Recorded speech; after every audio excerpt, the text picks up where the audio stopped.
Olá, meu nome é Cristiane e eu vou apresentar o trabalho intitulado Uso de grupos químicos e princípios ativos de agrotóxicos no cultivo da soja nos municípios de Mato Grosso. Também fazem parte desse trabalho Márcio Gustavo Lamarque, que é mestrando em Ciências Ambientais, e o professor do curso de Agronomia Léo Adriano Chig. Mato Grosso se destaca em relação à produção de soja, né? A sua produtividade se destaca no Brasil, mas também com relação à quantidade do produto que é exportada e, em função disso, uma receita positiva para o país. Esse alto desempenho, ou para que este alto desempenho exista, também é necessária a utilização, neste caso, de alguns fatores e, como foco do nosso estudo, defensivos agrícolas, até para manter, né, monocultivos em grandes áreas.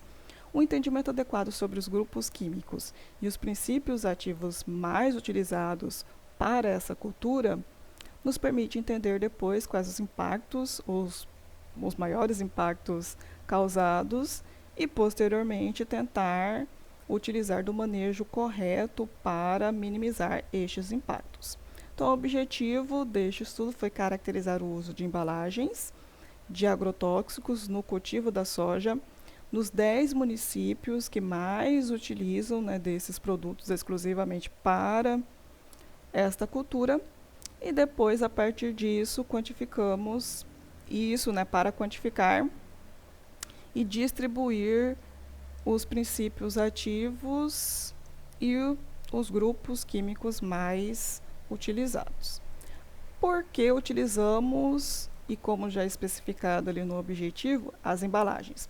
Porque nós utilizamos de dados registrados, ou seja, dados oficiais, a partir, né, do INDEA de Mato Grosso.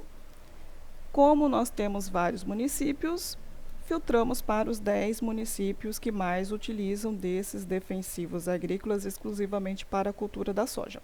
Então, essas embalagens que foram registradas e devolvidas são aquelas que o INDEA quantifica.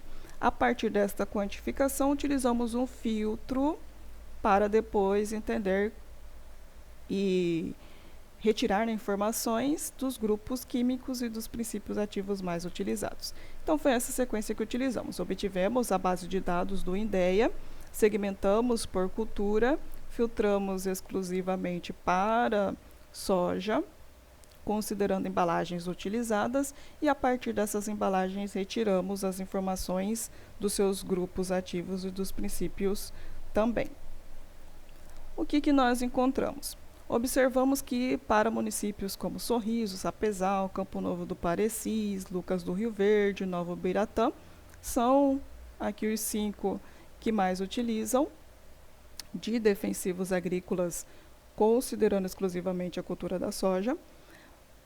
Observamos que o glifosato, assim como nas suas demais formulações, como o glifosato, o sal de amônio foi o mais utilizado, né, e depois o glifosato e o glifosato potássico, são os mais utilizados, né, princípios mais utilizados, e ultrapassando 14 milhões de quilos do produto, provavelmente em função ou ligado à adoção de cultivares transgênicas existentes, além da relação custo-benefício e da eficácia agronômica deste produto para a cultura.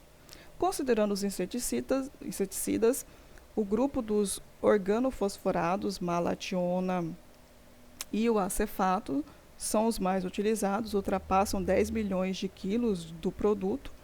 E com relação aos fungicidas, nós temos mancozeb e clorotalonil como os mais utilizados. Aqui nós temos, né, mais 5 dos municípios que mais aplicam.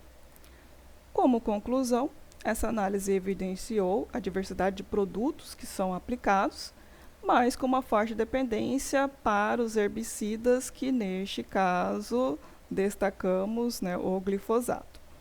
Sorriso, Sapezal e Campo Novo do Parecis concentram os maiores volumes de defensivos utilizados, o que pode estar relacionado a sistemas de produção mais intensivos, áreas cultivadas que nestes municípios são maiores e a maior tecnificação das lavouras. Para esta apresentação não utilizamos de referências bibliográficas. Obrigado.